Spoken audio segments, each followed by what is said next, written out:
Okay, we're gonna feedback here. I have to move, Mitch, because there's feedback. I'll be I on. don't know what that feedback is. Jack. Hi, Jack. How are you?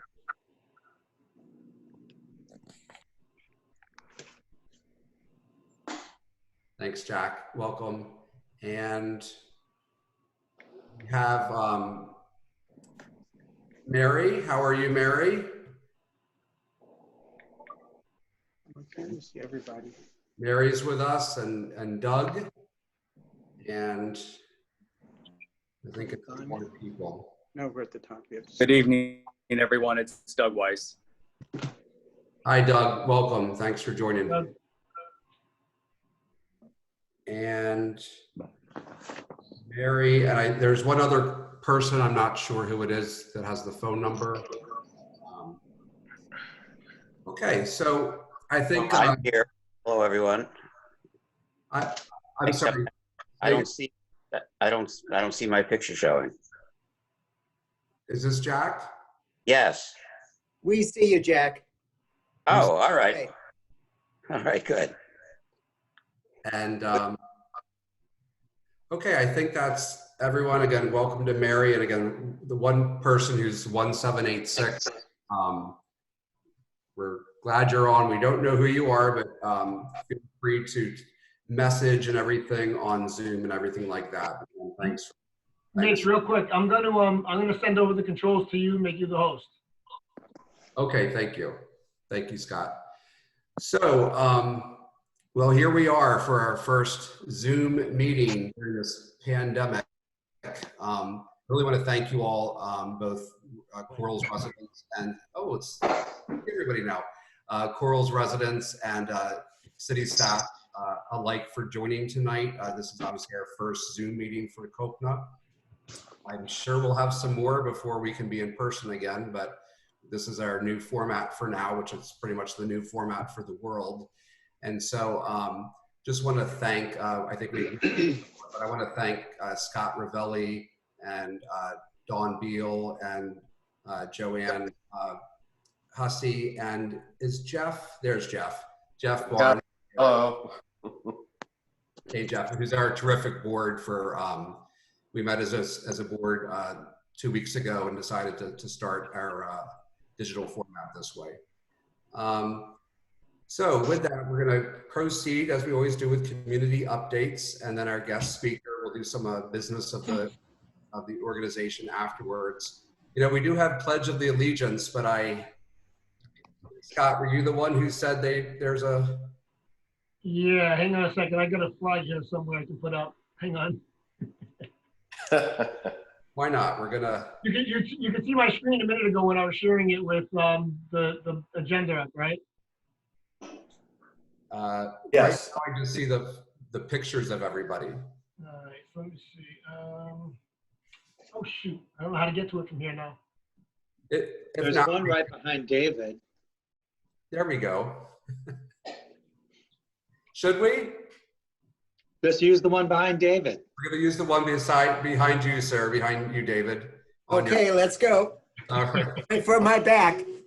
I think you'll see where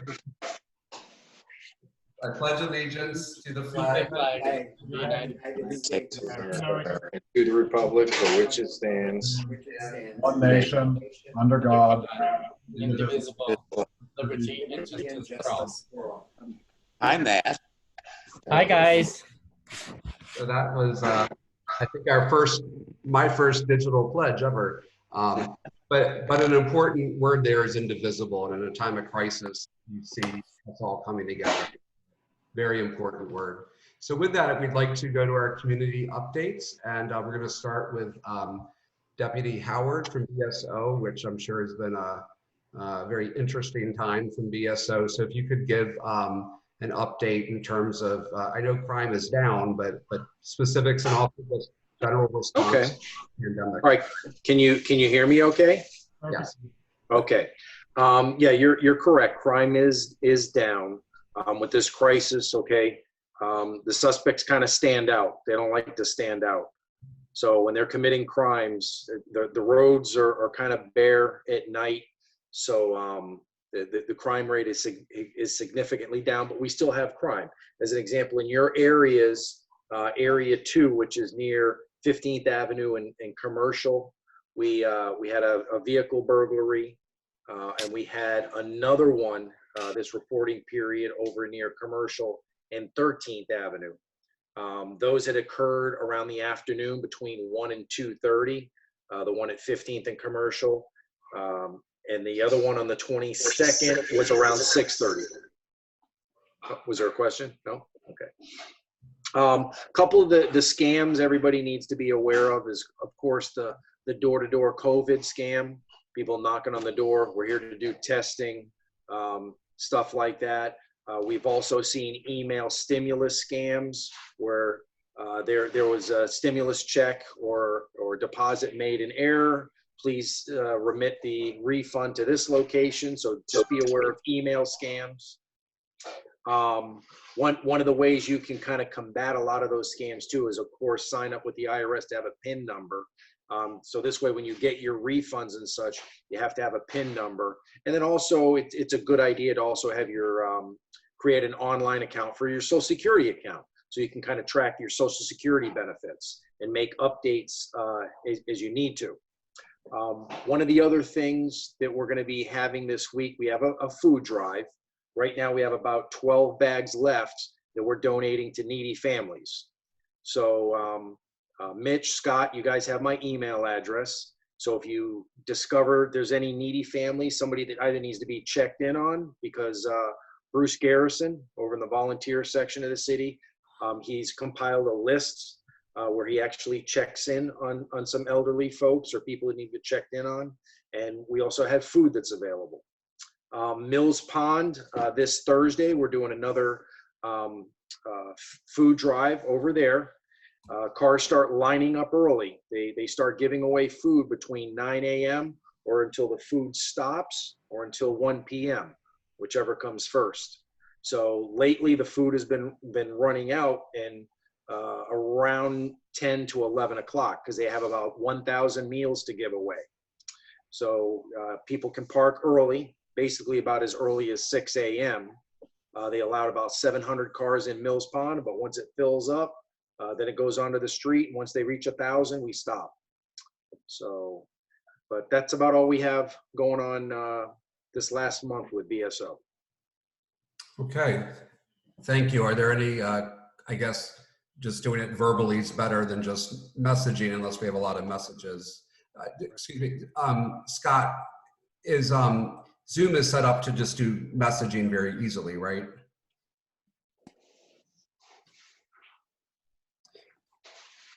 Let me unmute you, Scott. What, excuse me, all.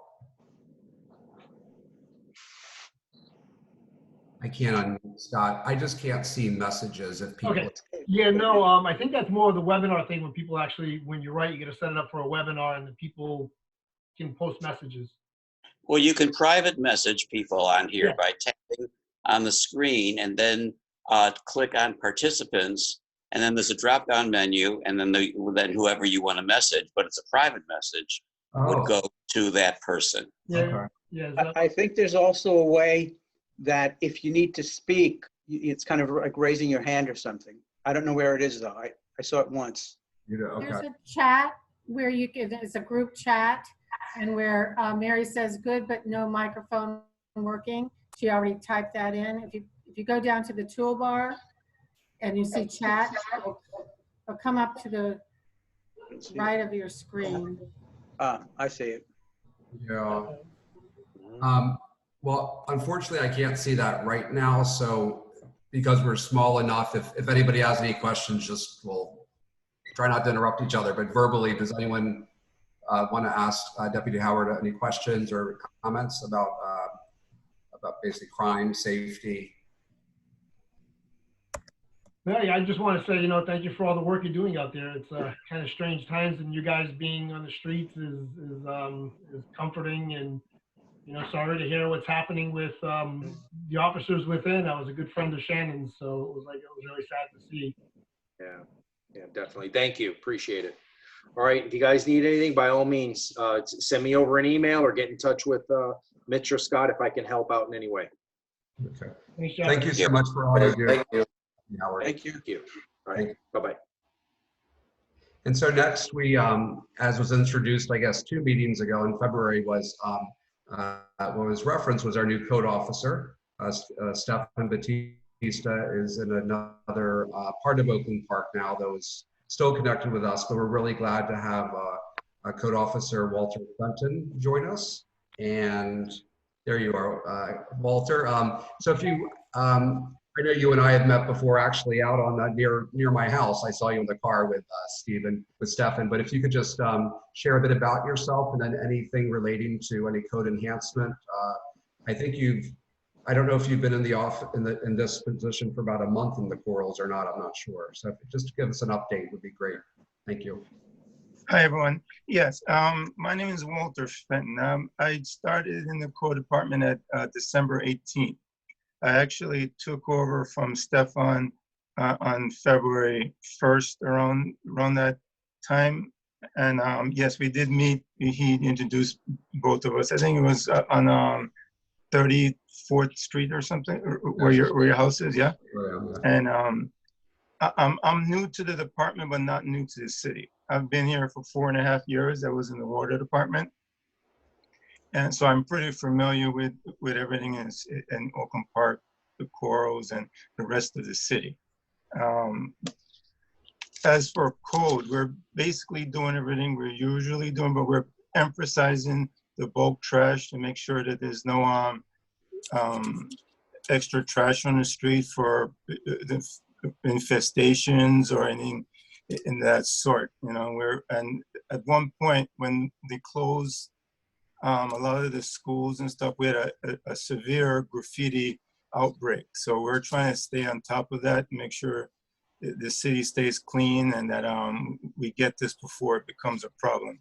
And as usual, you know, we get all the snipe signs we can find. We don't want any of that in the city. And we're basically trying to work with the residents instead of issuing a lot of NOVs at this moment. You know, we're more pliable because there's no magistrate or court at this time.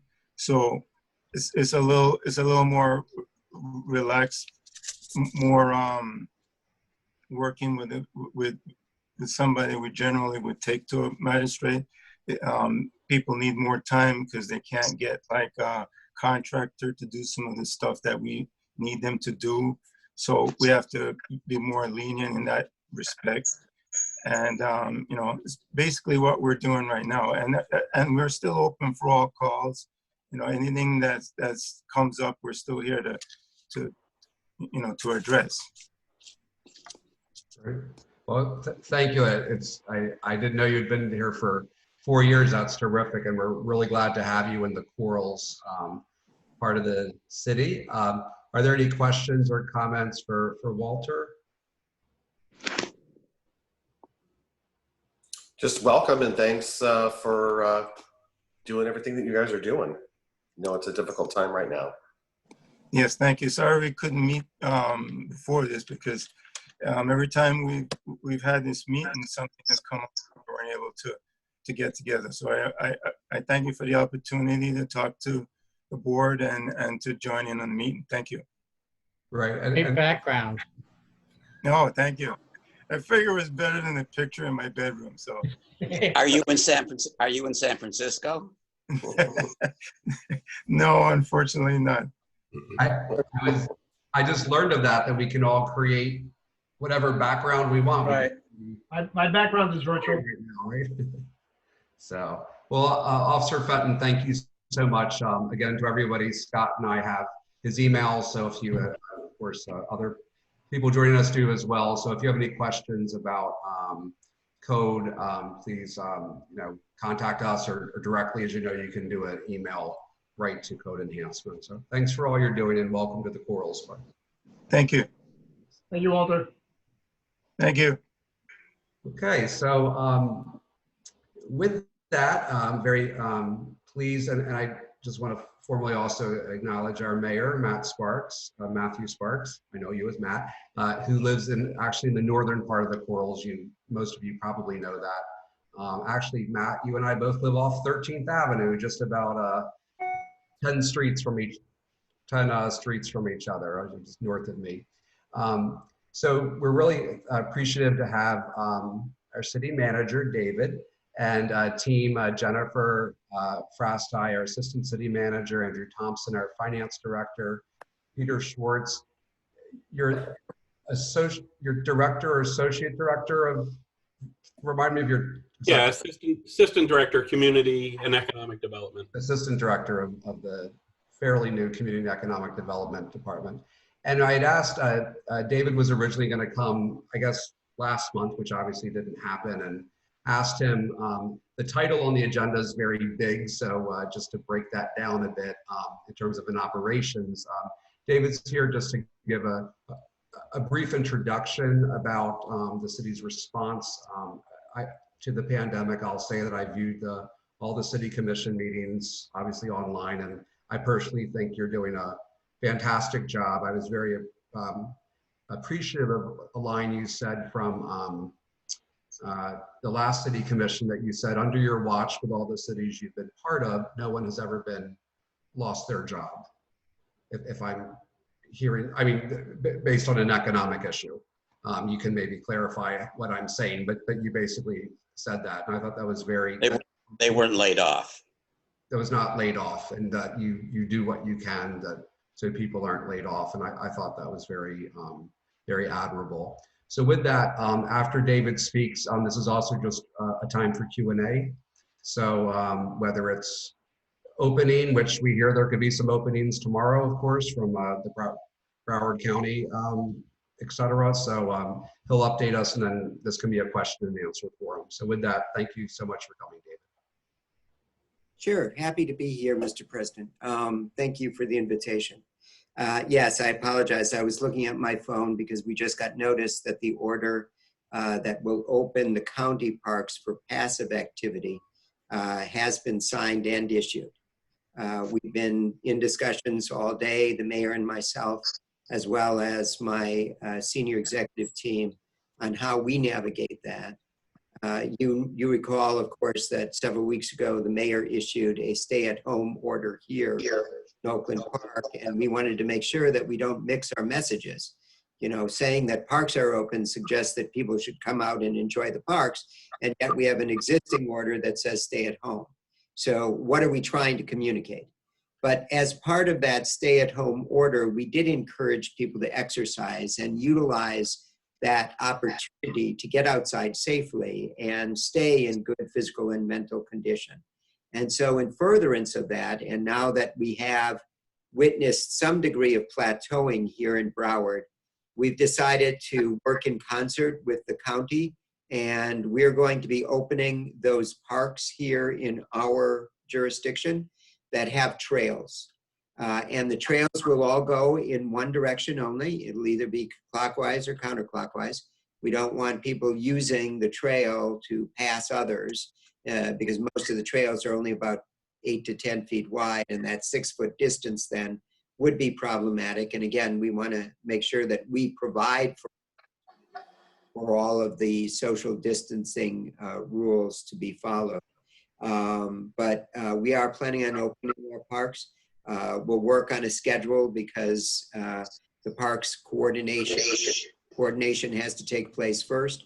And for the last several weeks, we've been on a Alpha Bravo shift structure here at the city, which primarily will mean that most of our staff is working 1 week on and then 1 week off.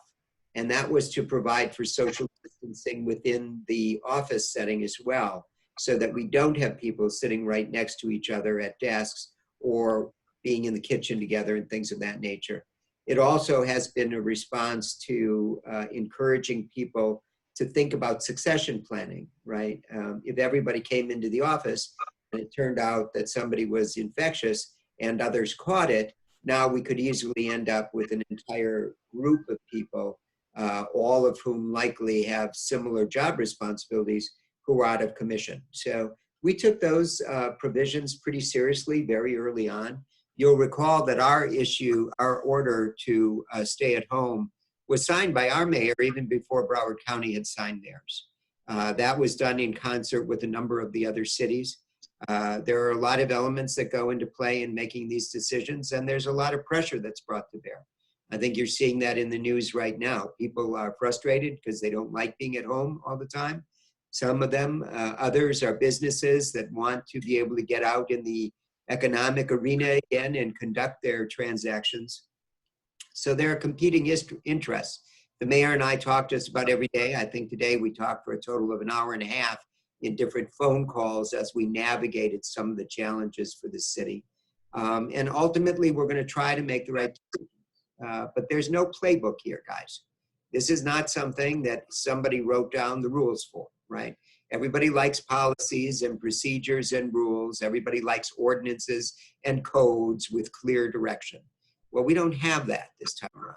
We're making our best guess efforts after we review all of the medical information and convene the mayor with his colleagues at the mayoral level and myself at the manager level. And then the mayor and I have been charged with the responsibility to jointly agree on orders. And we're going to continue to work cooperatively on that. Mitch referenced the last couple of commission meetings. I have regularly been giving fairly comprehensive updates to the commission about the activities here in the city, both in staff and in the broader arena.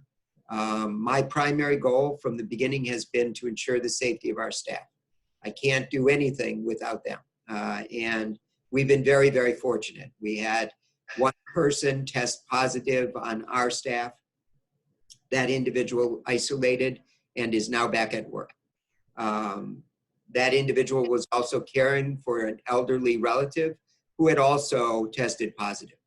And so given the procedures that we had implemented early on, and given the history there, it was pretty clear that the likely contagion happened at home, not at the office. And because we were on the split staff schedule and everybody's been very careful about their hand sanitizer and their distancing and their face masks here in the office, we have no indication that anybody else transacted it here in the office. So that's all good news. As you know, we did have an unfortunate situation at BSO with the passing of one of their deputies. Other deputies are hospitalized, including one of our civilian employees. So we'll hope for the best there. There was a turn for the better this morning. And the new captain of our BSO district, Andy McNeil, has been in touch with that individual as well as his mother so that we continue to provide support, albeit remotely. Here in the city, Jennifer has stayed home. I haven't seen her except on TV. Hi, Jen. For about 7 weeks now, because obviously the leadership of the city has to be protected just as much as the team within our responsibility. And the same has held true for Mayor Sparks and the Vice Mayor Bolin. Vice Mayor Bolin has not been attending commission meetings except for remotely, and the mayor has been here to preside. So fortunately, provisions were in place for their well-being as well. And thus far, I hear only positive things about their health and their well-being. So we're grateful about those things. But beyond the staff and the health of the staff, we have certainly reached out and tried to provide for our community. Most recently, after having secured enough masks to provide our staff with their needs for the foreseeable future, we were able to secure additional masks. And in fact, we're able to provide 2,000 of those masks to the county at their request because they couldn't fulfill their need for masks. They're reimbursing us, so no need to worry about those taxpayer monies going to waste. But we're glad to help out our neighbors when that is possible. In the meantime, we continue to work to try to get masks out to those most needy in our community. We've delivered them to the assisted living facilities. We've delivered them to not-for-profits.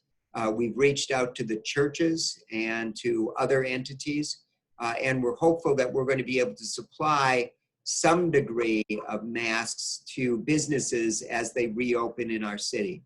We're going to be focusing primarily on small businesses, of course, because the larger retail operations like Publix and Home Depot have resources beyond what some of those mom and pop organizations have. So we're diligently working on that. CRA has been very, very aggressive in reaching out to businesses, assisting them in filing paperwork for grants and loans through government, giving them direction and suggestions on reopening and marketing and how to stay safe. But when it comes to reopening businesses, we're going to continue to work, the mayor and I, cooperatively with the other entities here in government in Broward County. And we learned our lesson relatively early on, because Fort Lauderdale was one of the first entities to establish closure of bars and restaurants. And they showed up, frankly, at one of our restaurants one night, the police did, trying to close it down. And that's the problem with jurisdictional boundaries. Fort Lauderdale and Oakland Park share different sides of roadways in certain areas of our city. And that becomes problematic even for law enforcement to enforce orders at the local level. So we're much better off, I think, working cooperatively with the cities around us, and then beyond that with the county and the state. We've been keeping very, very busy, in addition to the masks, with a food distribution that we had suggested take place with Fort Lauderdale and Wilton Manors, one of our cooperative efforts.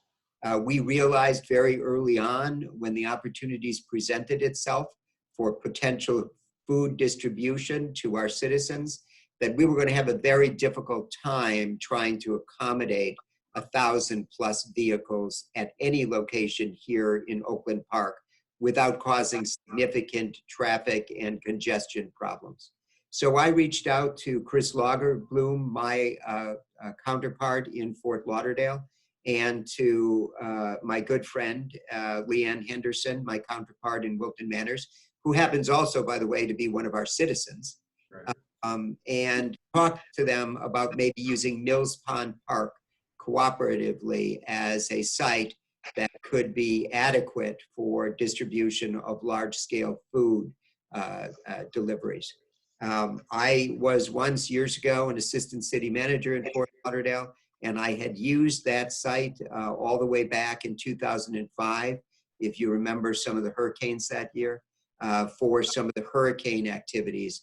And I knew it to be a site that is large enough to contain a lot of the vehicles. Nonetheless, when we did our first food distribution there 2 or 3 weeks ago now, I got there very early on in the morning, and the lines were already backed up past 95 on Oakland Park Boulevard. Past 95, I mean on the west side of 95. And that was at 7 o'clock in the morning. And that is an indication, I think, of the needs of our community right now, and how important it is that we who have the ability can give back to those that are much more precariously poised than we are. The food distribution went better last week. We improved some things. I got there very early on. Bruce Garrison always beats me there. I was there at 10 after 5. He was there at 4:45. So I don't know why I bother. He's a star. And the setup was impeccable. Our acting director of Parks and Leisure Services, Chris Casal, is doing a great job. He was the one I was texting to about the order that was just issued with the passive activities in the park. We are not opening any active amenities in the park. Please be aware. No playgrounds, no basketball, no tennis. That stay-at-home order is intended for staying at home, and the passive areas of our parks will be open just for that. The same kind of activity that you'd engage in your neighborhoods if everybody had sidewalks safely and didn't have to walk in the street, be able to use the pathways in the park for that kind of exercise. And hopefully you find our parks, especially the new nature trail, much more accommodating to the kind of serenity that people would like to enjoy when they're out for a walk or a jog. So we're looking forward to that as the first in what we think will be a very slow but graduated process of trying to get back to as much of our normal activity as possible. A lot of the other activities that Jennifer and my team have been engaged in along with me have been in trying to keep things on track for after we get through this hump. We don't know how long this is going to be, but we do know that there's going to be a lot of economic challenges to navigate.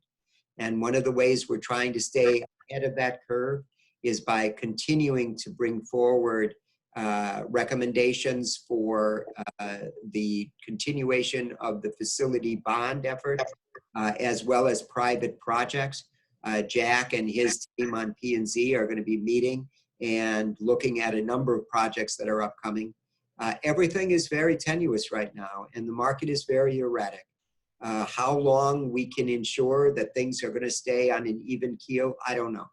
But to the extent that we can, and to the extent that we can beat the clock before potentially more economic damage is incurred, the better off we're going to be. I said at the last meeting that Mitch referenced that for every $1 million in construction, approximately 5 jobs are created. And in addition to that, 5 additional jobs, support jobs, jobs of restaurants, jobs of retail operations are also encouraged. We have $40 million to spend on facilities. I'm not going to lose time building those facilities at a time when people need jobs, because those jobs, 40 times 5 plus the other 5, is 400 jobs within our community that we can keep moving forward. And there's going to be a huge need for that. And that's just discussing the public projects. Jennifer has been very aggressive working with Pete, and Pete has done a fabulous job since he came to us from the county. Moving forward with the Walmart property, we've met with RAM developers over the last several months. I gave a very, very brief preview of what they had planned after Jennifer and Pete played good cop, bad cop. Which one was which again? For a long time with them, and they've come up with what I think is a fabulous plan.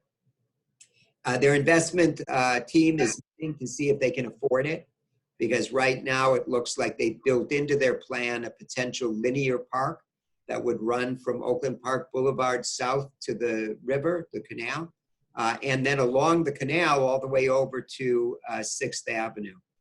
We may have to incur the costs of building out those public spaces, but those spaces would either be deeded to us, or an easement would be provided, or perhaps a long-term lease arrangement similar to what we have over at Blessed Sacrament with Cherry Creek Park. But any of those would allow us an opportunity to look into grants for development and potentially other sources. So there's a lot going on up here. We've been working very, very hard, and I'm happy that we're given this opportunity to serve you. When we did implement the Alpha Bravo shift, and looking prospectively with Andrew's assistance on what the financial implications are going to be for our city, and they will be dire. They will absolutely be dire. We made a determination that since people were working 1 week on, 1 week off, that the week that they were working off, they would also take 1 full day without pay. 1 day of the 5 without pay. That means everybody effectively took a 10% pay cut in the city. That did not apply to fire, rescue, first responders. They were exempted. And our contract with BSO controls their salary, so they were not impacted. Nor was sanitation, because sanitation was the only other group that worked its regular course of responsibilities and duties on its regular schedule. So they did not realize any change in their status. This was not an easy decision for me to make. As far as I know, I'm the only city manager that has implemented a plan like that. And I wish I didn't have to. But our projections right now, if things do not turn dramatically, is we will look at a multi-million-dollar loss of revenue, millions, perhaps as high as $4 to $6 million. And that's not, most of that is not property taxes. Most of our monies come from other sources. Permitting fees, and you can imagine what's happening with building permit fees. I don't have to tell you, we're simply not getting the applications in because nobody's filing. We get a lot of money from the state through gas taxes and sales taxes. Well, when was the last time any of you had to go to the gas pump? It's a double whammy there. Nobody's going anywhere, so nobody's buying gas. And if you are buying gas, you're paying almost nothing for it. So there are no taxes really being generated there. That's a dire situation for cities. And while the feds quibble one way or another about whether or not cities or states should go bankrupt or whether or not the money should go to this purpose or that purpose, we're facing the very real situation of extreme budget cuts that are going to hurt. So when I made a decision to take that one day off for myself and my management team and for my staff, except for firefighters and for sanitation, I did it full well knowing that if I didn't take an action proactively to try to start stemming this tide, that we were going to face much uglier decisions down the road. The reality is that with the freezing of hires, except for, again, first responder position, and the 10% reduction, that we are realizing in excess of $50,000 every 2 weeks in savings. And that doesn't sound like much when you're looking at a deficit that could climb into the millions. But it's a start. And we continue to do everything that we can to find ways to tighten our belts. And that's what Andrew spends his days on. It's not going to be easy, guys. I'm not going to pretend that it's easy. It's going to hurt everybody. And I'm fortunate that I'm not in a position right now to have to worry about layoffs of staff. I've been in local government for 35 years. And as Mitch said at the beginning, I've never had to lay anybody off. Don't get that wrong. I've terminated plenty of people because I believe that there's a standard of expectation and competency that is expected. And when people think that they're coming into government to be a paper-pushing bureaucrat, they're not going to last very long under this administration. But before I worry about having to take layoffs, because that means at a time when the unemployment lines are long and when families are relying on food on the table, that I got to send another person packing, another person that's done a good job as a civil servant for our community. I'm going to do everything I can to avoid that. I'm going to do everything I can. So we've already looked ahead at upcoming retirements because a lot of those folks can't change their retirement date. They've entered into a program called DROP, Deferred Retirement Option Program. Complicated and not worth going into right now, but suffice it to say that you can't change your retirement date unless you make it earlier once you've entered into that program. And we're deciding whether or not any of those jobs should be fulfilling because, of course, every one of those jobs means additional savings. So it's tough times, but we're getting through and we're getting through. You've got a really smart group of people here. I say all the time, and I don't know that people really believe me, but I love being surrounded by people that are much smarter than I am because I know then that when I'm in the room, I'm being advised by people who really understand their areas of expertise. So I'm blessed, and you're blessed by extension with a great group of people. So hats off to you, Andrew, Pete, everybody that's here, and your leadership team on the commission. I know you've read or heard stories. I want you to know that I've worked in a lot of cities. The last city I was in before I moved here, I was there as an assistant city manager when we were called to the ethics commission to testify sitting there. And he ended up going to prison. So I have seen a lot uglier things in a lot of other places in South Florida than what's taken place here in Oakland Park. I can say without fail that the people that you entrusted to lead your government are all people of impeccable character. And while we may not always see eye to eye, I mean, I don't know how anybody could with 5 bosses. I mean, imagine if you had 5 bosses and tried at one time to keep all of them happy. I assure you, it's a very, very difficult task. But nonetheless, I respect them and their integrity, and they continue to work with me even when we don't agree to keep this city moving forward. I'm sure I've talked enough. I will defer to my good friend and partner in this, the mayor, if he would like to add anything. And then if you guys have any questions, I'm more than happy to answer anything that you may be interested in too. Is that all right, Mr. President? Sure. Mayor's, yes, thank you. And Mayor Sparks. Perfect. The only thing I want to really touch on was something that David had mentioned, was the lack of looking down the road and at our financial situation.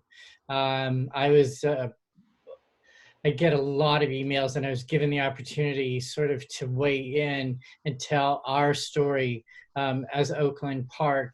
The letter that David had sent out about the 1 day off per week, I utilized that letter along with just a basic story of our own, the fact that we are a city that is just under 50,000. We don't really hit that range that they're really, really looking at, which is 50,000 to 500,000. But I was asked by the U.S. Congress of Mayors to tell my story, or to tell our story, really. And so I did such a thing. I did reach out to them and say, you know, we're looking at a potential of a 6 million. I took your high number. Always use the high number when it comes to government, because this letter, the reason is because this letter is going to Nancy Pelosi and the House, and they're using it for the media. I went with the 6 million, and that we were taking cuts, both furloughing our staff, as well as cutting back in every way we possibly can. And I know that some of you probably heard me touch on it. I think the majority of your commission has also taken a cut.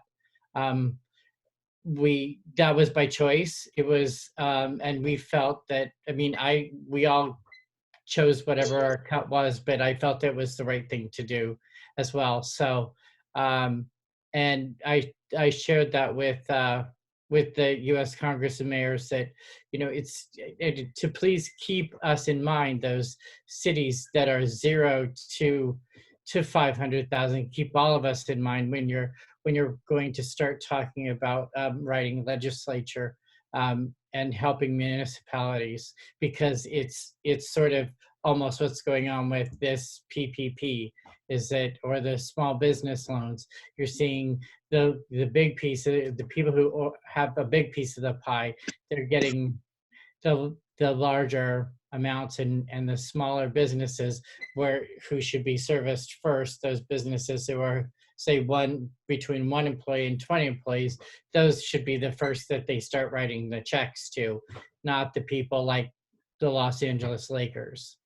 So anyway, that's really all I've got to say. I spoke at the meeting before, and I don't want to take up your time. But if you guys have any questions, or if you need to reach out to me, I'm sure you all have my phone number. If not, Mitch has my phone number, so he could just put it across the screen for y'all.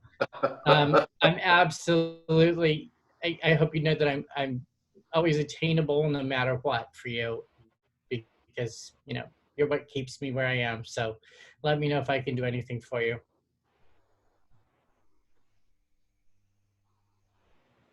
Thank you so much. I just had an internet issue on can you all hear me okay? Yeah. Yes. My internet I got a thing.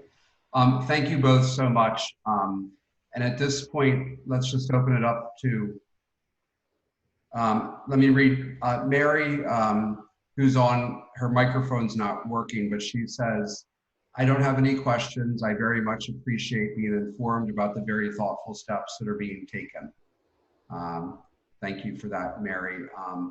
But do any of you have questions and comments? This is your time. Sure. Hi, George and Rudyard. Let me unmute you. We've been reading a lot about all these cities and states that have been acting so irresponsibly towards everything that's going on, at least in my opinion. And I just want to thank you guys because you make us feel very confident and very secure that you are doing the right thing.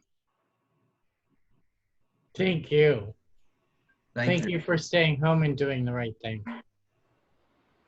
The picture, I want to kind of reflect on that as well and say the same. It's like, you know, and when you guys all signed up for these jobs, I'm sure this was never anything that you thought we were going to be experiencing. So it's, thank you for writing the book on this, and thank you for going to work every day. Yes. And I think you all, the city, Jennifer and David and the mayor and a few others on the commission, all the commission, we sent you 3 weeks ago, you know, a formal email thanking you, which we know you received as well, expressing our thoughts. I had, well, I have 2 questions, but do others have questions or comments? I just had one question for David. Does that order that's opening the parks and various things tomorrow, does that also include boat ramps? So thank you, Jeff. Yes, it does. And marinas, there are conditions and limitations. It allows for the opening, but it allows cities to choose to be more constrictive if they want to. During my consultations with the mayor and then in turn with staff, I told them that I would leave the final decision about our landing over near your place there. I would leave that up to the parks to determine whether or not they felt that it was sufficiently passive in nature so as not to create the mismessaging or mixed message that there's open activity rather than simply the walkways. I've been texting to Chris Casal while we've been on. I apologize, but he has asked that he be given tomorrow to make some final determinations and that we would be implementing our passive opening on Thursday to ensure that we can put up the appropriate notices and signage.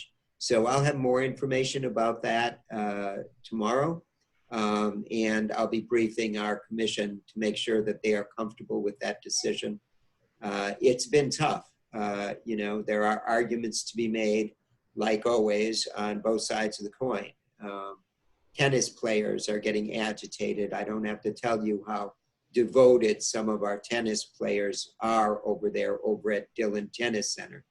But right now, our inclination is if the plateauing that we're seeing, and we get reports from the fire chief every morning. I meet every day with the entire senior management team, every morning. And every morning we get the rundown on what things look like in the state, in the county, and within our city and the zip codes around our city. So we track that very carefully. And we're certainly not at a 14-day declining period yet. We are at a plateauing period, and we were hoping that maybe opening for passive activities in the park, it might help alleviate some of that pent-up anxiety. Guys, I'm from Minnesota. Don't tell me what cabin fever is like. This is well, I'm from Wyoming, so I can. Exactly, right. I'm like, I'm at home, but I can walk into my backyard. You can't even leave the house in Minnesota for weeks at a time. No, so no. I don't quite. Go ahead. You know, I was just going to say, you know, normally the Dewey ramp here by us is not that busy. My only thought was if it gets wind in the social media that, oh, this is open, that's such a confined area. Yes. Especially on a weekday when, because all of the people at Apex have been working, so the parking lot is still full every day. And there are picnic tables there. Yeah, and there's picnic tables there. That it could quickly become out of hand. I know a coworker of mine said that he was out, in West Broward, I don't know, kind of checking on the lakes situation, because he's a boater. And I guess some of them have been open. And he just said that it was like practically fist fights, people arguing over getting their boats in and out. And he said there was no way he'd even try. So I just didn't want to see a situation like that happen. 6 or 7 boats come at once and the parking lots are full, and, or if it's going to at least be monitored. That was my only concern. Yeah, thanks, Jeff. We'll take a look at it tomorrow. I'll pass that on to Chris, and we'll think that through pretty carefully, because the last thing I want to do as we begin this very slow opening over time is create a scenario where we open too fast and then we have to close, and then we open again, and then I don't need that kind of give forth, back and forth. That I think is just going to confuse everybody and frustrate everybody. I'd rather do this slowly and consistently and make sure that we're not kicked back for every step we take forward. So thank you for that input. I'll talk to Chris about it, and we'll convene tomorrow and have more information for you. Okay, thank you. Another, just real quick, on that subject specifically, if Wilton Manors, is Wilton Manors the one that, are they in control of the boat slip or the boat ramp over on 16? I believe so. See, now if Wilton Manors doesn't open theirs, we might see an uptick in Oakland Park. Right. So we might want to reach out to Wilton Manors. Great idea. Thanks, Mayor. Mitch, if I may, I wanted to underscore what George was saying earlier about the confidence that he feels in the kind of leadership and how that we have and the way this is being handled. I'm very, very glad to hear that there's a plan, and it sounds like a very good plan to at least have the difficulties that staff is facing at least not be devastating to the point of totally, being laid off. And I'm just very grateful for that. Thank you, Jack. And I want to thank the I just want to thank the commissioners, those who have taken a salary cut. And of course, I'm tempted to ask who to give that credit to. But I guess I won't formally ask that. No, I try not to tattle on my bosses. It gets me water. I don't blame you, and so I'm not going to pose the question beyond what I did. I just want to thank those who have done that. That's all. Thank you. Jack, it's very mischievous if he's kept in the house too long. Sometimes whether or not. Yeah. Are there other questions or comments? Well, I just wanted to share. I have a question, or I'm sure one of your questions is coming up. It just occurred to me. When I was scheduled to come brief you before all of this chaos began, the question that your president had posed to me was, can you provide an update on the Oakland Park Square project? So can I take 2 minutes, Mitch, and I'll give you an update on that? This is the project that we had been talking about on the west side lots, the 2 vacant lots that are here on the north and south side of 38. Yeah, 38th Street. Park Lane. Park Lane, excuse me, on North Dixie. And they've been there for a long time. The city's owned it for about 15 years. There were environmental problems with the sites. They've known it for a long time. Those sites have remained vacant and therefore have not generated any income for the city. So now going back, what, Jen, 3-4 years ago, we studied those sites. We took a look at what might be a viable option. We came up with some ideas. We went out to a development proposal, and we ended up working with a team out of Miami called Integra. They began looking at the end of last year for an equity partner to build the project that they had signed a development agreement with us on. The development agreement was not to be finalized until after the purchase and sale was concluded, and that was the last step. They have been unable to find an equity partner, but more recently, they have introduced us to another developer who has been particularly interested in developing on opportunity zone land. You'll recall perhaps that shortly after President Trump was elected, there was an effort underway to try to encourage economic development in economically depressed communities. And at that time, our assistant city manager, Anna Alvarez, worked diligently to get an area of the city designated as an opportunity zone. Now, I'm not going to try to explain opportunity zones except to say that they come with very aggressive tax advantages if you have capital gains that you can utilize to offset payment of taxes. And so this particular developer does work specifically on these kinds of properties. And so we've been in dialogue with them ever since Integra told us that they were having trouble finding an equity partner. This developer is well known to our partners, Ziskovich Architects out of Miami, who I'm sure you're all familiar with to some extent. If not, look them up online. They're very impressive. They've been working closely with us on a lot of things in the area, including the downtown code revisions, which Mitch has been one of the leads on that stakeholders committee working with them. And we've met now a couple of times with this new potential developer. We're doing background checks right now and getting a better handle on the environmental challenges. We finished the actual cleanup work, but now part of our obligation is to monitor with wells that have been drilled on the sites and around the sites for a period of time to ensure that we actually got all the contaminants off of there. And then there still will be limitations on the site. One of those is that the site itself has to be capped so that anything that we have been able to contain underground will remain there and not rise to the surface and be potentially ingested or otherwise infect people. So we remain confident about that project. And of course, that's a domino to some extent, because if and when that project gets moving and we are able to move City Hall across the street, then we're going to have some really important decisions to make about how to keep downtown economically viable and what to do with the city property downtown. We haven't really begun those discussions and nothing has been decided as of yet.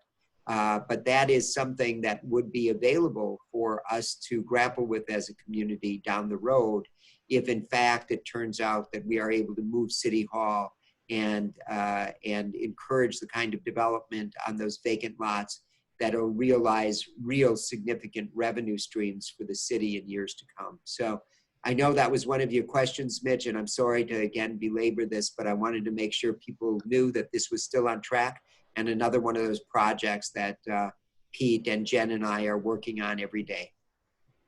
Thank you for that update. Appreciate that. I'm going to consolidate all my questions. In terms of the city, we're dealing with both crisis and stagnation and measured reaction as well as momentum with, you know, the Walmart property and this sort of thing. From a private enterprise perspective, in these past, as you all know, these past month, I've heard, or probably past few months, that DePore is not going to go in. That's officially not going into the Allied space. Aldi hopefully is continuing on where Lucky's was. I'm not sure about that. And yet we've had Kith & Co., which is very popular already, open, as well as Mason Jar. In this environment, and I know it's hard to know everybody's, all the entrepreneurs' own bank accounts and collaborations, but what's your read? So here's 2 restaurants that just opened, and then everything else. What's your, this is, I guess, for David, Jennifer, any of the city officials actually here, and the mayor, including the mayor, what's your read on private enterprise still having some momentum in terms of opening and enticing, clients to take commercial space? Well, let me start with a couple of the specifics that you asked us about. One of them is Aldi's in the Lucky's Market, and Jen and Pete know more about this than I do. But last month there was a bankruptcy sale for the trusts that were held by Lucky's here in Florida. And our understanding after discussions with Aldi's is that they were able to procure that site.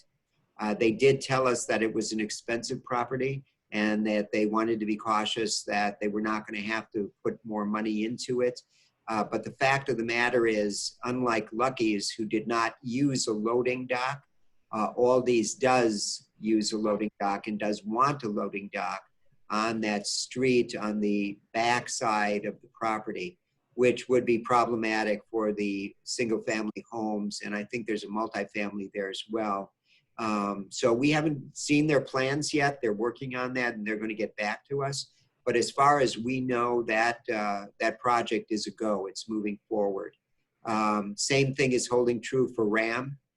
We were very disappointed after months and months, and in fact years, that Decor was not able to successfully open. We were very much looking forward to it.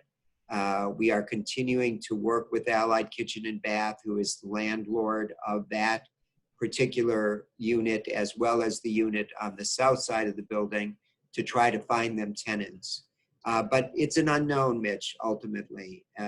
We have heard, obviously, and have been continuing to work closely together with Oak Tree, the development out west on the old golf course. That continues to move forward, which is great. And they haven't lost, they haven't dropped a stitch on that one.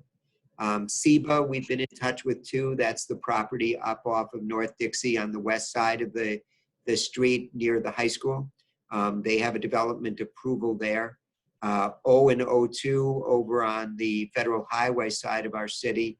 Amos Chess, who has the property there that abuts the Ram/Walmart site just to the east, is working on equity partners there. We stay in touch with him. I don't know. I really don't know an answer to the prognosis. I don't know how long this economic challenge is going to stay with us. I don't know how our momentum is going to be impacted. I'll promise you this. We're going to do everything we can to keep it on track. The CRA has been doing outreach consistently. We've had webinars to help businesses. We're going to try to work them through reopening. We've been working with David Bowles and with Dean Sorolnik here in the downtown. Both of them have opportunities. Both of them have turned to us and told us that they may have to re-envision their projects. And we're trying to figure out ways that we can fast track that so that they don't have any more downtime than they need, because they're individual investors. They don't have major institutional bank accounts that I'm aware of. And of course, moving forward with the development at Oakland Park Square is going to be vital to the downtown. If we can start breaking ground on a project that will bring us 100 more residential units, those units are not just people that pay taxes, guys. Those are actual customers for businesses in the downtown. I lived in Manhattan for a while. Jack, you lived in Manhattan for a while. You know where you go when you're hungry at night.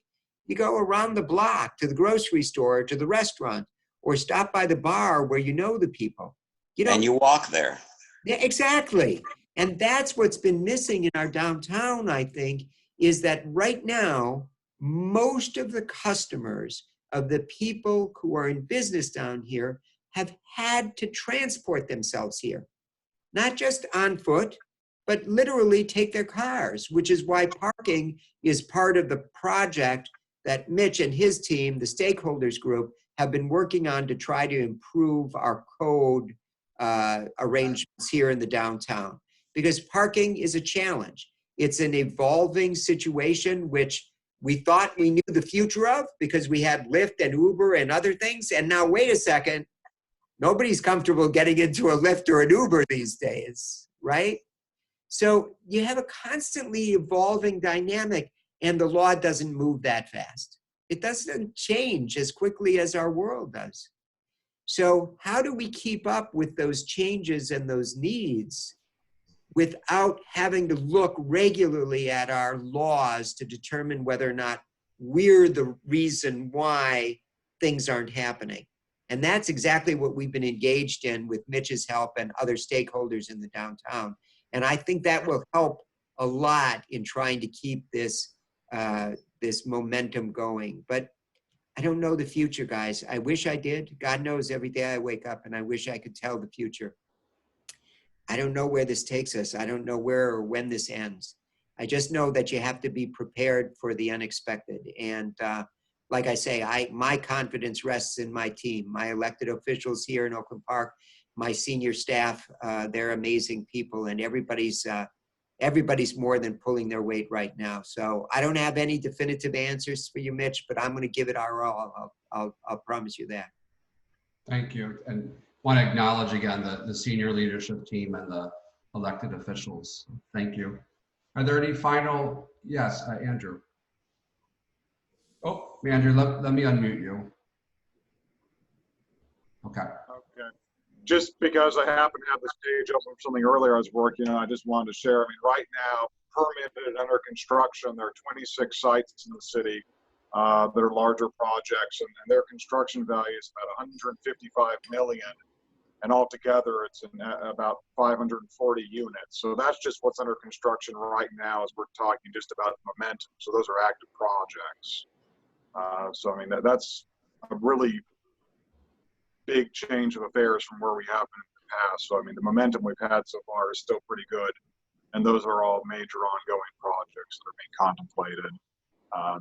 I think Peter's still on the line, but I think all told, there are maybe 37, 38 different projects that are either in some stage of permitting, under construction and whatnot, that it's totaling almost 400 million in estimated value. So it is a strong momentum, but it's difficult to know what's going to happen, but it is good what's currently happening now with those things under construction.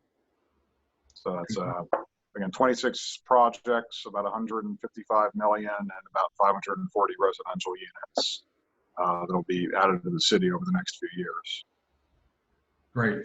Thanks for that information. And, you know, I think I just also, another thing you said, David, at the last, when you were giving your report at the last commission meeting, was you had a slide on drivers. And Mayor, you were talking about those too. What are still the drivers? And I think in a time of crisis, showing that constancy, that there is still momentum, there's private, I mean, not just talking about the residents, but there's private investors, which a lot of us are interested in, you know, bringing our city up, that no, they haven't abandoned in masses. And I think that message, I mean, obviously based in facts, if there is a dip, there's a dip, but just, I appreciated that slide on continued drivers, not just the $40 million and the estimated, you said 400 workers, but this private enterprise. I think, and you probably will continue to do this, I just as a resident speaking right now, I appreciate that slide, and what you're saying, Andrew, with some actual dollar amounts to that makes us feel good in a time of crisis, that there's still some very positive movement aside from very excellent crisis management. So, I'll just say that. And also just to point out, the DePore project, that was a problem before this happened with the virus. Right. And as was Walmart's decision to not build and then transition to this new, that all happened before. So there were, and thankfully, you know, RAM has stepped in. Now it's going to be something that's going to be, you know, 360 degrees better than what it was going to be. And hopefully there will be people who will find opportunity within the madness to see the potential of those spots downtown and pick up where DePore failed and move in there with something, hoping that, oh, well, if we start now, by the end of the year, you know, maybe, you know, things will be more back to normal and we can succeed. Thanks. Are there any final questions or comments? Mitch, just one thing you mentioned, you talked about Mason Jar. Is that same Mason Jar Fort Lauderdale? It's called Mason Jar Pub. It opened about 2 or 3 weeks ago. It's on the former space of Gordo's by Jet's Pizza. And they are Oh. related. The daughter, Okay.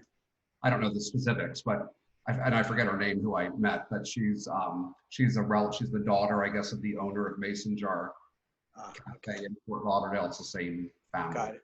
Okay, It's thanks. great food. I had some wings there, another place to walk to, and yeah. So well, I just want to give any closing to both David and to Matt, any closing words, and then we'll let you go on with your evening. Well, I'll give the last word to the mayor. I'll just say this. It's been a really exciting time here in Oakland Park. I've had the great good fortune to be in this job now for over 5 years.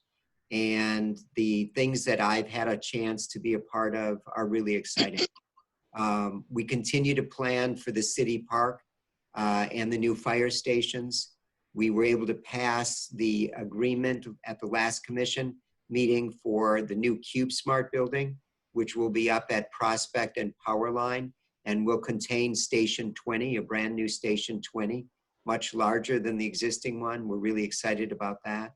We're moving Station 9 outside of the park to 6th Avenue, where it will not interfere as much with the activity of the park, and also give us additional park land to work with as we begin to make plans to move the library over there and develop a broader park than what exists today on the Collins site. This is a really exciting time, and this pandemic has been a terrible setback for all of us. I don't think we've begun to reconcile ourselves to it. But these are the times when we have to, on making sure that life goes on after we're beyond this. Not the time when we get consumed only by the tragedy that so many of our friends and family are suffering from right now. And we're going to try to grapple with today while making plans for tomorrow. And I'm really excited to be here. I'm really happy to have this community as a place where we've been able to build a future. And I'm really looking forward to the day when we don't have to meet like this anymore and maybe even shake hands again. So thanks for giving me the opportunity to say a few words. Let me turn over for closing remarks to the mayor. Thank you again. Thank you. And let me just, and Mayor.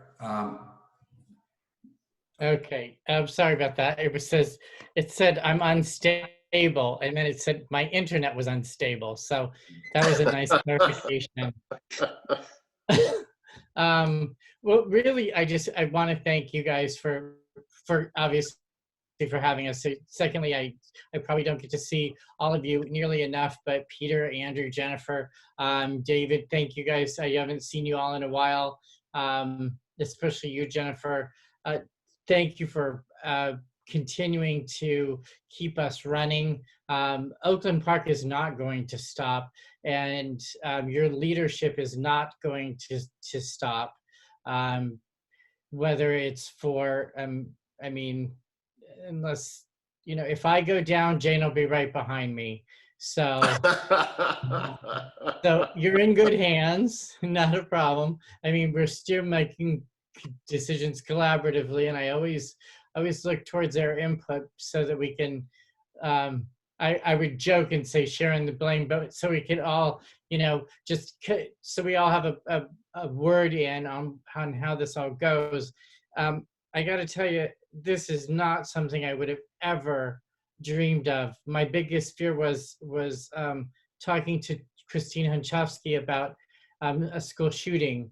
I was never, I'll just say, I don't think any of us were ever, we would ever consider a pandemic, especially one that has been handled this way. We're doing the best we can, and you know, if somebody isn't if they don't like what we're doing or how we're doing it, reach out, talk to us. I would just say we're really trying to guide ourselves through these waters with the utmost caution and safety for people's lives. Not, I mean, yes, I want to see everybody back in business. I want to see Oakland Park being fruitful, and I want to see Anthony's record business go great. I want to see Anish.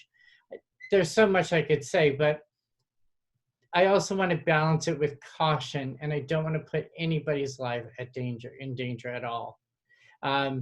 Speaking of that, I will be probably a little less attainable next month. I have a full 70-hour schedule, which doesn't sound like a lot, but I work every Friday, Saturday, Sunday, Monday, Tuesday of next month. So you can catch me any of those days that I'm not on. Always shoot me a text if you need me. But thank you to staff, and thank you guys for your patience, and thank you for being responsible and staying in. Great. Thank you both so much, and to Peter and Andrew and Jennifer, thank you again. So Matt, you're welcome to stay on because you're also a member of COPNA if you'd like. So we're just going to do a little bit of business, but we'll see the rest of you hopefully soon in person. Good night. Thank you so much. Thank you. Take care. Bye. Bye, Jennifer. Good to see you all. Good seeing you.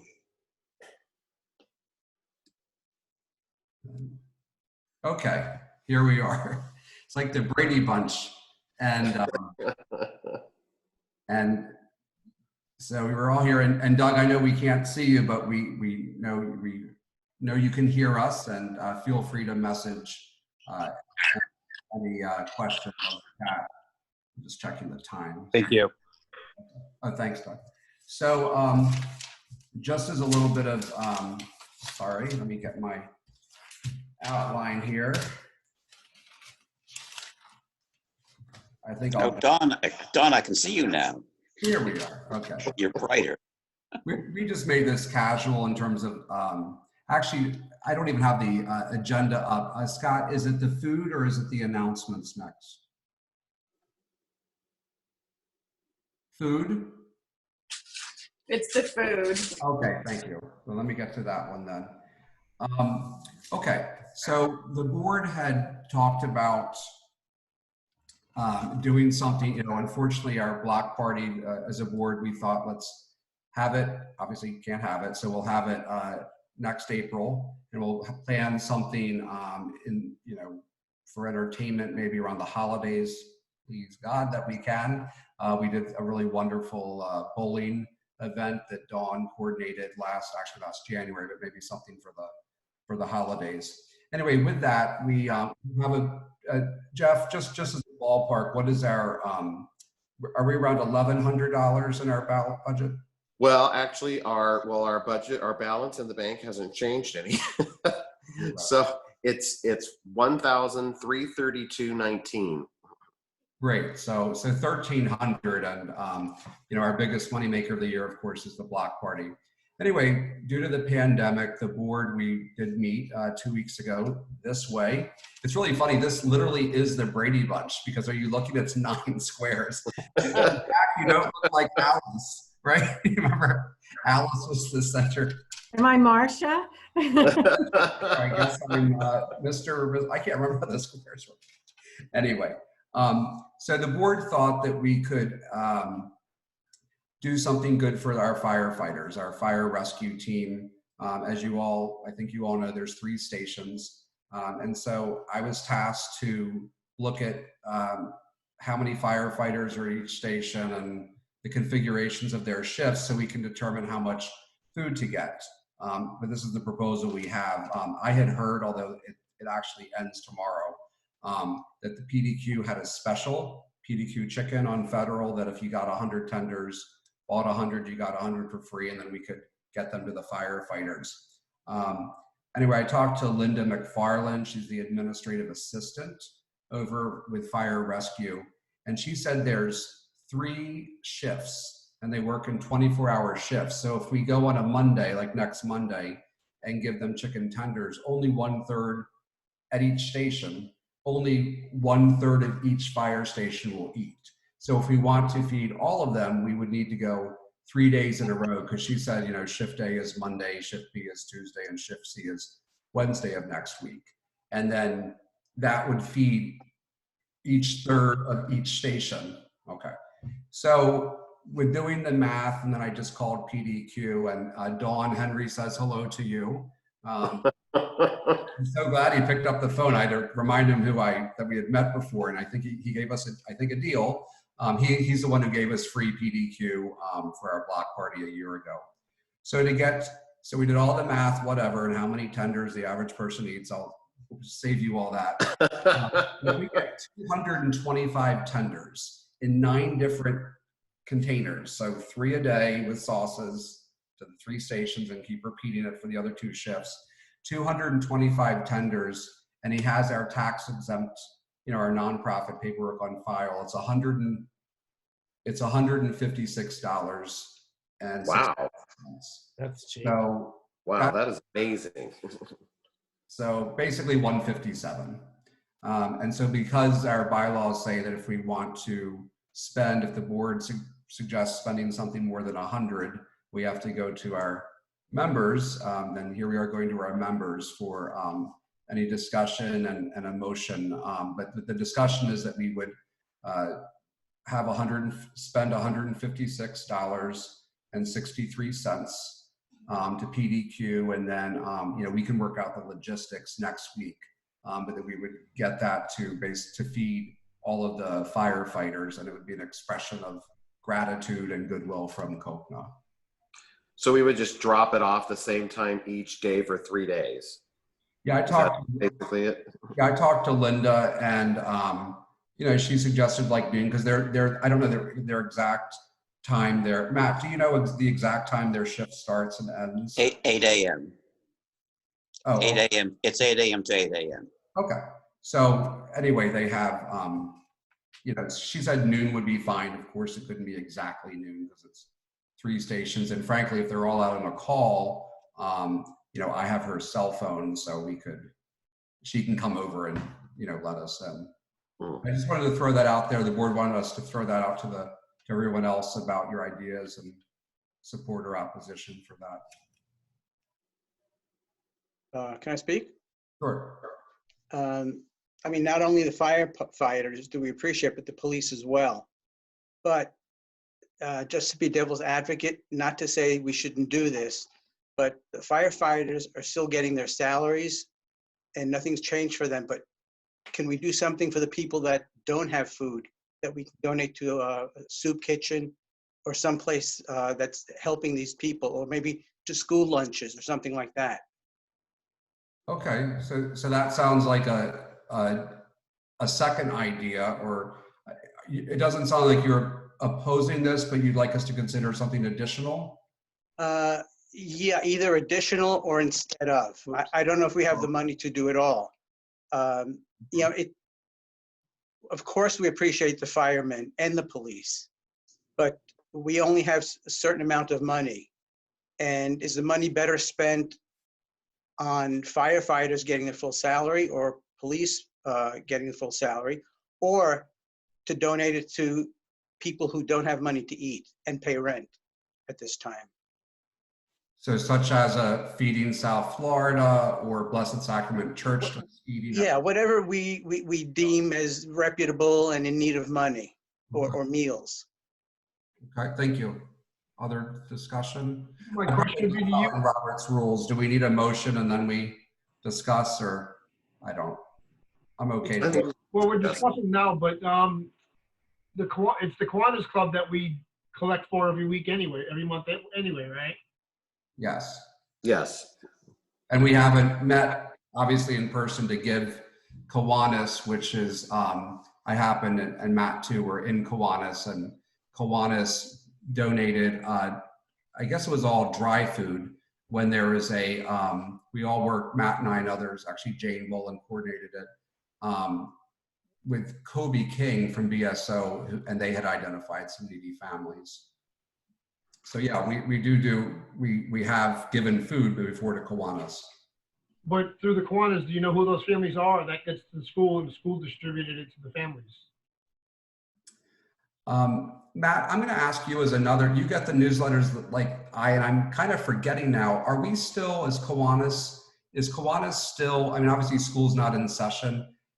Is Kiwanis, do you recall, still giving food to families identified by the school? Okay, so as far as Kiwanis, this is what I know what they're doing right now. I know that tomorrow, are you part of that project tomorrow? Yes. Okay, so tomorrow we're doing the fire department. I personally went out and found an insane group that sells cookies, bakes cookies. Actually, it's Ken Evans. Do you guys know Ken Evans? Yeah. Okay, so he's baking cookies for a camp, so kids can go to camp. So I bought 10 dozen cookies to go to the firefighters. Had I known that PDQ was so inexpensive, I would have covered PDQ. But Kiwanis does have food in their pantry, and all you need to do is reach out to Man or Mirror, and they've got that you could put some dry goods together for some people. Basically, what we've been doing is, besides the project we did with Kobe King, we did do the 3 weeks of Feeding America when they were doing it at Mills Pond Park. We're delivering, each of us are taking 10 boxes and delivering it to those, and it just turns out it was the same, Mrs. Beasley, it was the same people, because I knew her address, it was the same people that were on the same list. So that list is attainable if you wanted to get it. I don't know. I mean, if you wanted to get that list and feed those people, that's a possibility. I would probably say reach out to Kobe or Kobe's mother, and that's how I would go about doing that. Or if you wanted to just hand it over to Blessed Sacrament. I understand, is it George? Your position on that, while we do appreciate our firefighters and our first responders, and for that matter, the essential workers, those that are serving, bagging your groceries and things like that. There are people who don't have anything, and I get your point. So I don't know what to say to that other than you might be onto something. Do we know what Blessed Sacrament is doing right now? Yes, but if I can just address George, if we do decide to do something in addition to fire rescue or in lieu of, my suggestion that it would be a donation versus us actually getting out and bagging, because that's a whole production that takes a lot of organization, and someone would have to take on, we'd have to get space and could go to actually bag and distribute. It's the actual distribution. Absolutely, it would be a donation. In other words, you give X amount of money to Poverello or to Covenant House or to any one of these charities that feed the homeless or the hungry.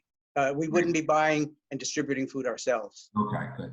So yeah, Jeff, Blessed Sacrament, and I'll get to you, Dawn. Blessed Sacrament, I'm going to be just working with Father Bob Friday.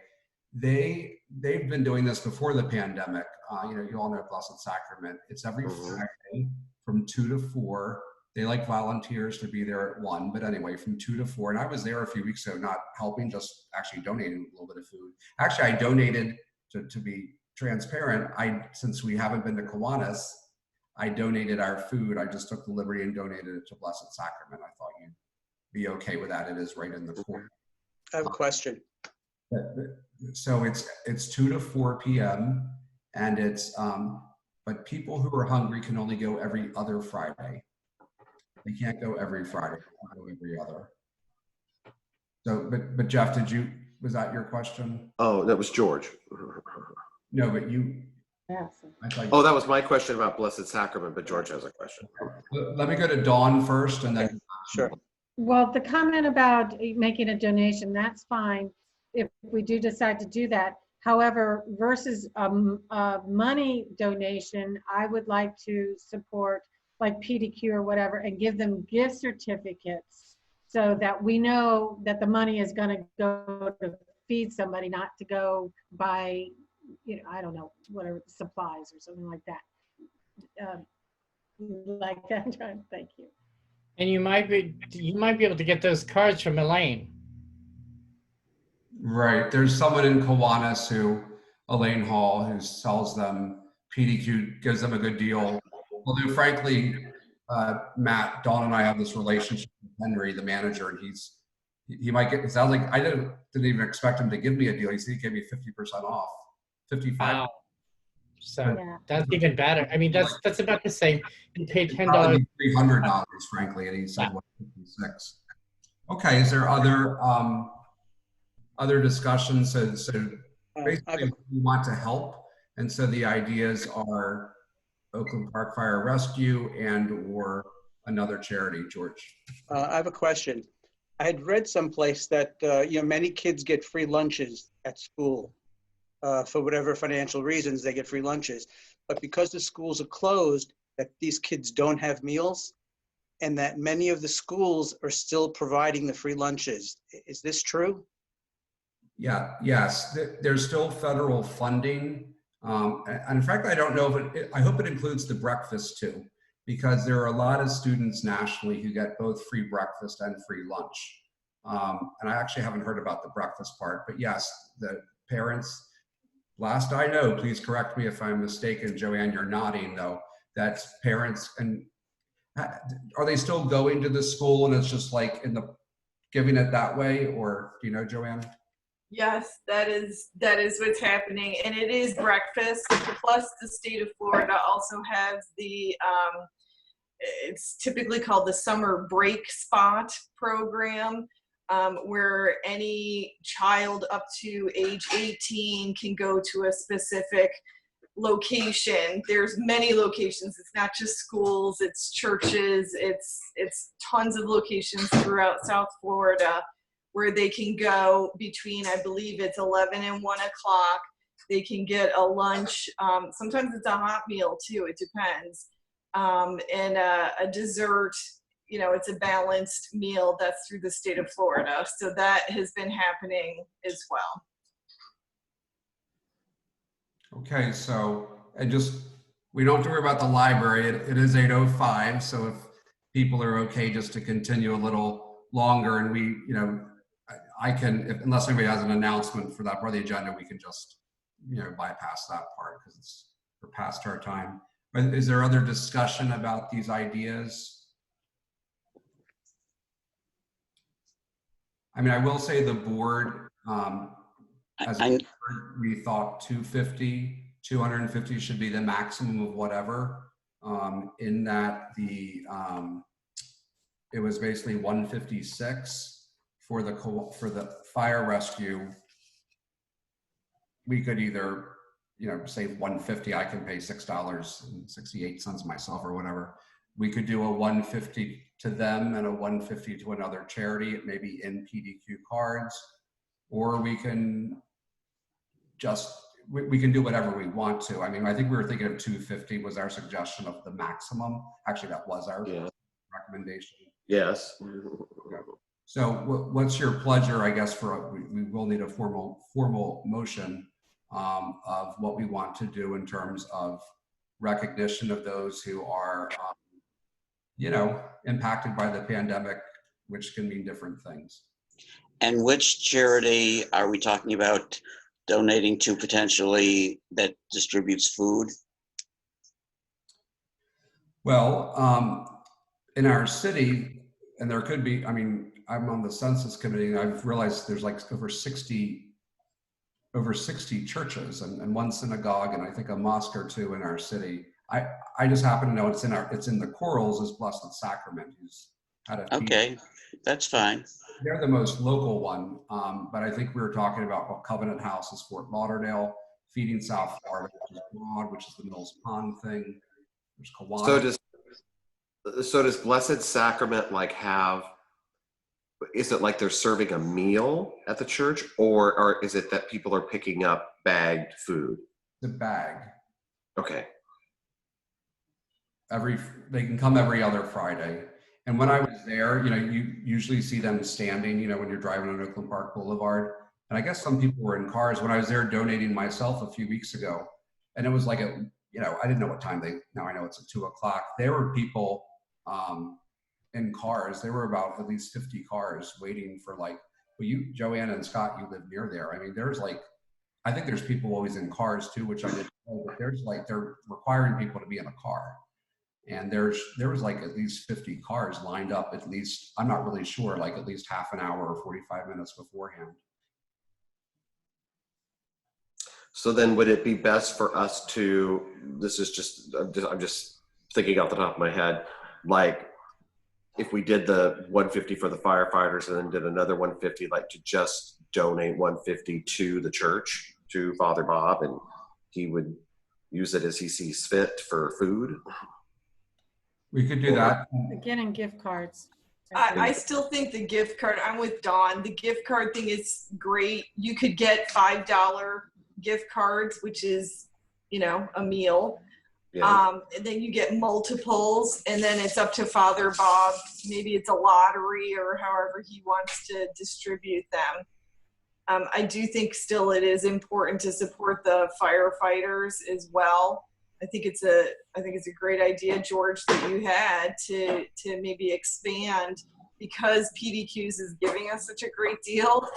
And I think it's important to support them as well as a business. We'd hate to lose them.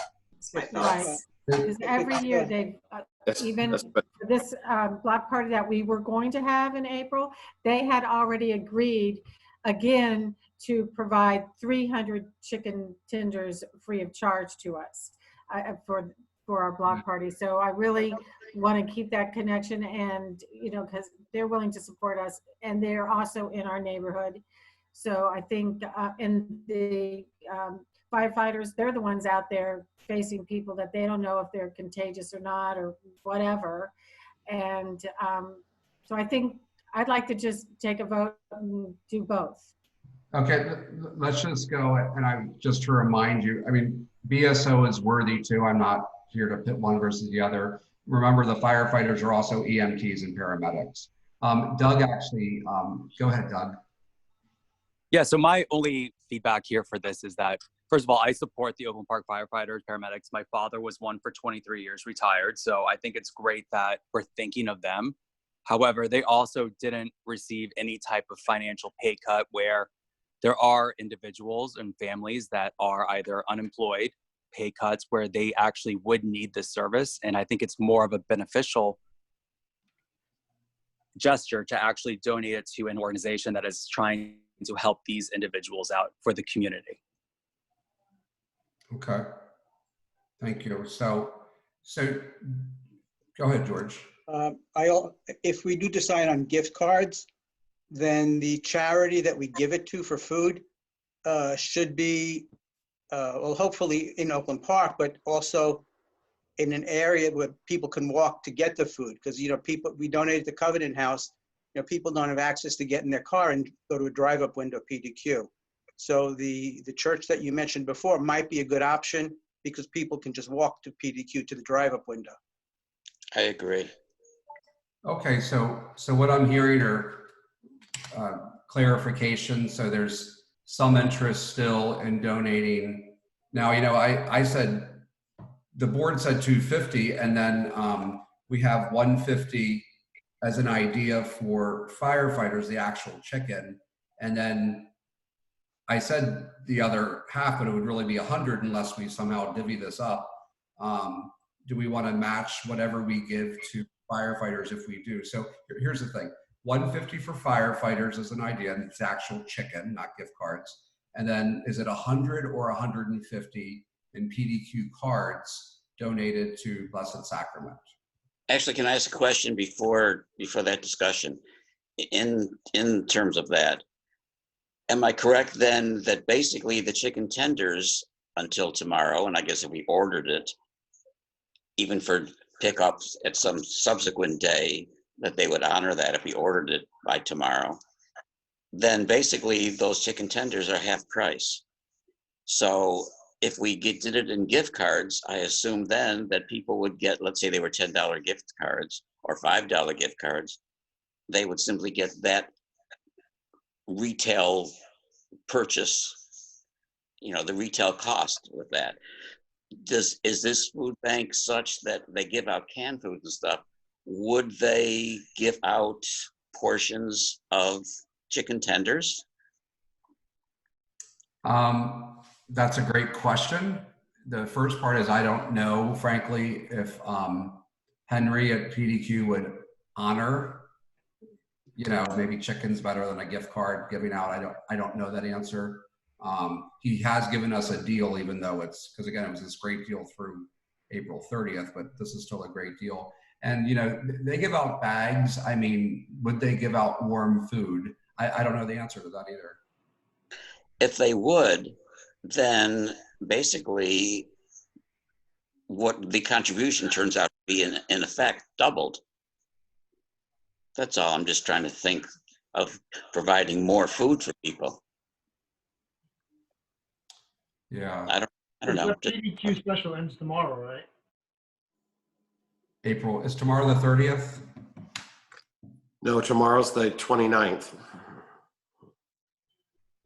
I mean, we could get them.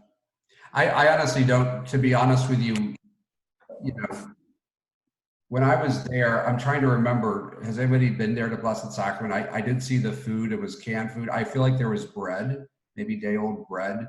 I just don't know if they have a live issue of like a chicken tender that's anytime that I haven't gone over there or volunteered to go there, but I've seen, for years now, and it looks like it's, you stand in line, you get your bag or box of whatever, and then you leave. It doesn't appear like it's a feeding center per se. I don't think they're equipped for that. I don't know what kind of facility they have for, kitchen or any of that kind of stuff to keep stuff warm. So I think it's mostly you just get your stuff and you head out. I assumed there wouldn't be any facilities for keeping it warm or serving it, or certainly people eating it there. I just thought if they were in bags that they would get, and so it's cold chicken. I don't know. I'm fine with whatever people decide. I'm just trying to get the most bang for the buck, so to speak. Sure. All right, so somebody ready to make a motion? One other thing. We'll donate $100 towards that. Well, Thank you, that's great. thank you very much. You were, Wow, thank you. you were very That's so generous. sweet. That's so sweet. We still haven't spent our check from the government. Got that. Okay, very good. That's You know you're digital and not physical, not a physical check, right? Thank you. That's very generous. Yeah, thank you, guys. Okay, so well that helps. Well, I'll make a motion that we do the deal that we're going to get on the chicken for the firefighters, since you've already negotiated that. That's And then, 156, so that'd be 156. 63. And then Dave graciously donated 100. And then we could take George as they're donate. I'm sorry, I'm getting tongue tied. They're donating 100, and then we could take another 100 from our coffers to make that 200 to use for Publix gift cards, I guess, to give to the church. How does that sound? And really, just to clarify, Jeff, that would be out of COPNA. COPNA would be donating 256.63, 156.63 to fire rescue to feed them, and 100 in gift cards. 200 in gift cards. 100 from George. Yeah. Okay, so three things, right?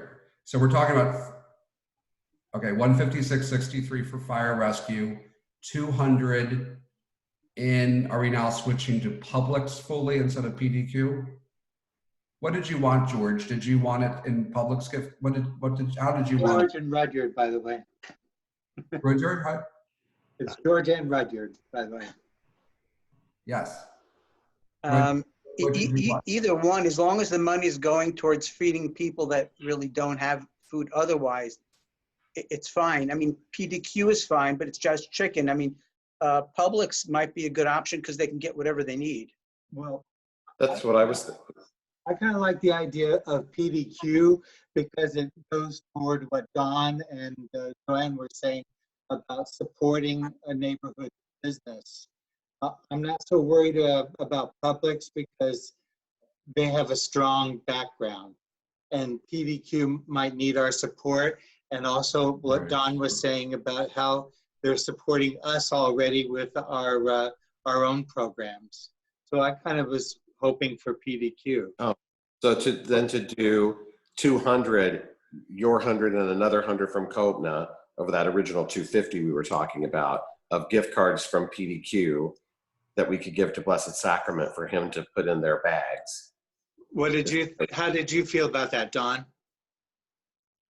I like that idea, and I know that the Kiwanis, I know Carol or whoever works with PDQ where they get, I think if you spend, what is it? If you spend $5, you get two $10 gift $10. What is it? It's $5 and you get one $10 gift card. Yeah, so that's even doubling it. Yeah, I mean, that's the And deal. that's through Kiwanis. So that way we're actually helping Kiwanis as well as it works. Right. PDQ, right. Kiwanis, and the homeless. So we're the needy. That's perfect. So we could buy for the donation to the church. We can buy the gift cards through Kiwanis for PDQ and get double that, but then buy directly from PDQ for the firefighters. How's that sound? That sounds great to me. That way you'll be getting 40, you'll be feeding 40 people $10 worth of chicken for $200. Okay, so just to confirm the motion, Jeff, because you're making the motion, I think we're clear the 156.63 to feed the fire rescue next week. The 200, Yes. 100 of which is from Rudyard and George, and the 200 Mm-hmm. which is from COPNA. Mm-hmm. That $200 would be given to, I guess, Elaine or the right person in Kiwanis, and we would, is this right, Matt? We give $200 and we get $400 in gift cards. Yeah, that's what, I mean, I always had like 5 or 10 on hand for people who drop by or family if I didn't want to cook. So it was $5 per card, and I bought 20 cards for $100, and they were $10 cards. Sure. Okay, and that's from Elaine Hall, and if you want her information, I'm just gonna check real quick. I have her phone number. Yeah. I do. If you need it. Okay, thanks, and I can call it. Okay, so Jeff, do you want to make that motion formally then? Okay, I'll try to cliff note it.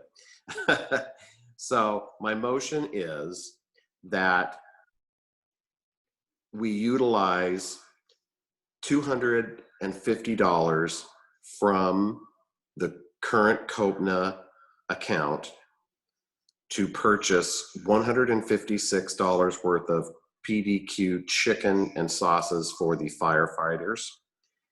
And then the other 100, utilize that plus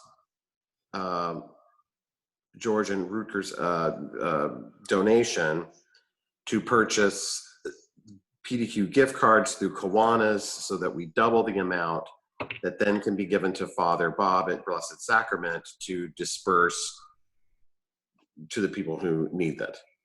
Jeff, just add the dollar amount for the gift cards that you want. It'd be, we said $200 worth of gift cards. which gives us $400 actually. Right. And also just drop, I'll pay the $6.63 because it would take us. And I'll second that motion. Okay, so we have a motion. Is there any further discussion that's been seconded? Do we have any further discussion? And Doug, I want to make sure I see the chat. Okay. Let me ask one question, Mitch. Will that be distributed tomorrow, or will that be to the firefighters, or will that be distributed at a later date? The reason I'm asking is because I already had arranged to bring some food for the firefighters, and the earliest date available was a week from Friday. They're booked. Well, Lots of people are contributing, so I don't know if you are planning on doing it tomorrow. Unless maybe you've already arranged it, but if not, that might be an issue. I took the liberty to say to call the administrative assistant of the fire rescue to said just to get the logistics, and she said, "Can you give me something tentative? Like we can talk tentatively, but the membership has to vote tonight." I told her tonight. So we have a tentative date of next Monday through next Wednesday, and that's when. Oh, fine. As long as you're already great. But I said nothing's confirmed because we have to see if this is approved. No, I understand that, but I'm glad at least you have the slot being held for you all. That's all. Okay, any other discussion? Okay, so we'll have a vote of the 9 of us, right? Or 10 of us rather. So all those in support of the motion, how about raise your hand? Because it's easier. Aye. And Doug, I can't. Okay, Doug's raising his hand. Okay, opposed and abstain. Okay, perfect. So that's 10-0. So perfect. So thank you all. I will take care of talking to Elaine and getting that. And Jeff, I'll just work with you, in paying for this. I mean, we both have the debit card. Okay. And then I probably will need a little assistance next Monday through Wednesday, divvying this up. So I'll just, anybody who wants to help me next Monday, Matt. Okay. Give me a call. Just let me know what you need. I'll be around during the day. Monday? Next Monday? Yeah. I think so. Yeah. I'll text you. Okay. Yeah. And you got Elaine's information, right? What? I sent it to you. Elaine Hall. I have her phone number. Yeah. Okay. I'm going to scrap all my announcements, but are there any announcements that anybody wanted to share or just anything else? Be healthy. Okay. Yes. So guys, thank you so much. We're going to try to get Bruce Garrison, I haven't asked him yet, as our guest speaker for next month. And please spread the word to the other COPNA members to join. But again, thank you so much, all of you. Roger and George, thank you particularly for your generous donation. And Yes. Jeff or I will thank you. talk with you about that. And please stay safe, everybody. Yes, All right. same to you. Thanks, everybody. Thank you. Thanks. I'm excited about what we decided tonight. That was great. Yes. I think that'll be good in lieu of the party. 1 second, Doug raised. Yes, go ahead, Doug. No, I was just going to say, stay well and be safe, and Okay, see thanks. everybody or talk to everybody this month. Yeah, I'll see you as we walk my dogs by your house, Doug. Okay. Thanks, Doug. Bye-bye. Thank you. I'll be there. Good night. Bye. Bye. Bye. Bye. Thank you. Bye, Joanne. Bye. And Mr. R. See you.